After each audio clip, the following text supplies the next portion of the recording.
The waves of Tanjung Biru always seemed alive. To everyone else, they were just the sound of the sea, but to Rafi, they were voices. Every morning, he would sit on the rocks near the shore, listening. Sometimes the ocean sounded like laughter, other times like a quiet sigh.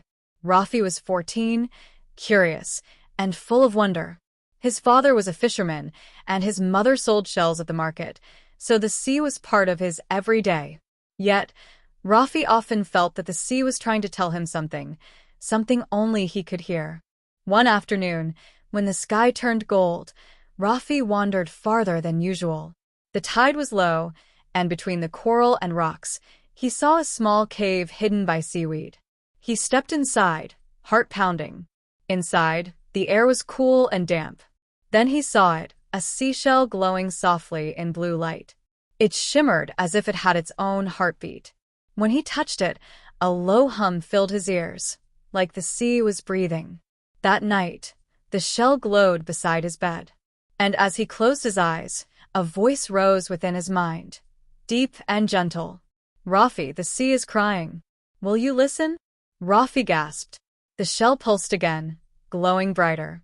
He whispered back, "Yes." And in that moment, the waves outside his window seemed to whisper too, as if the ocean had been waiting for his answer all along. The next morning, Rafi ran to the beach. The glowing shell felt warm in his hand. The wind carried a strange melody, soft but urgent. It led him toward the tide pools. There, among the ripples, he saw a shadow glide beneath the water. A smooth, dark shape appeared, a manta ray, larger than any he had ever seen. Its wings shimmered like silver moonlight. Rafi froze.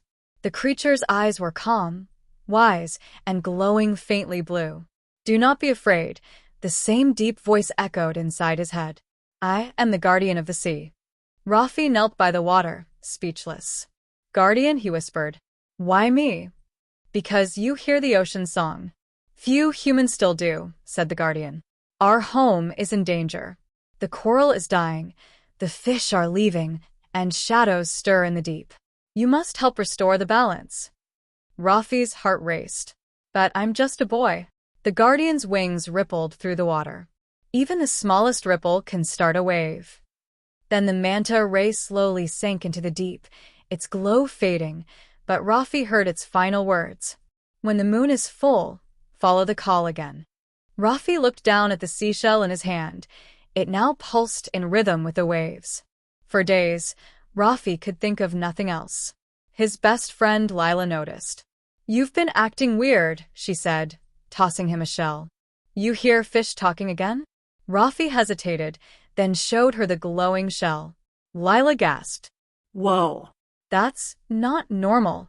When Rafi told her about the guardian, Lila didn't laugh. Instead, she whispered, "Then we should help." That night, under the full moon, the two friends sneaked to the beach. The ocean glowed faintly blue.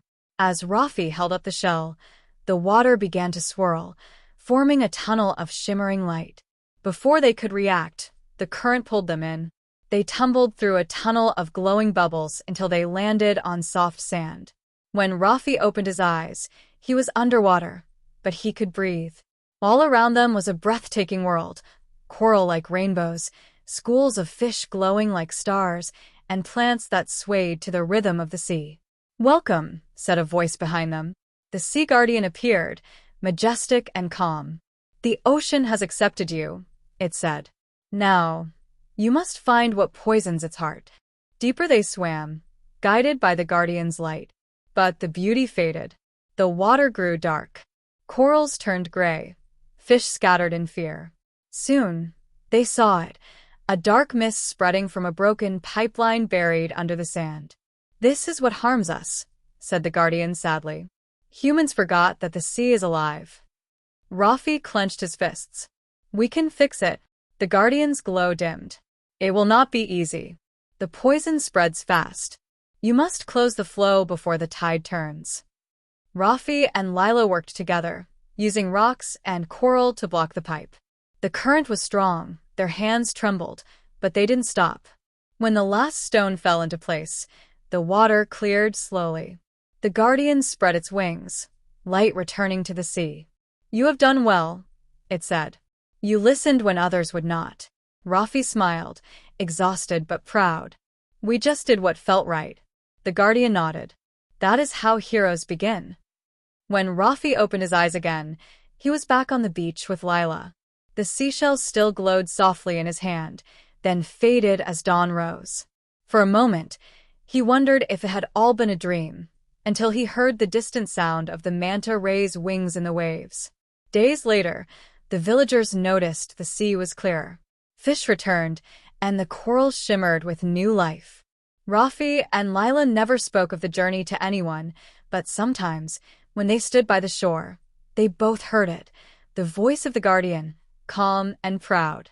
"The sea remembers you." Rafi smiled at the horizon. "And I'll never forget you," he whispered.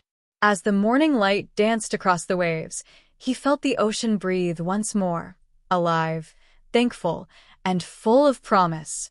The shell lay quiet now, but Rafi knew, whenever the sea called again, he would always be ready to listen.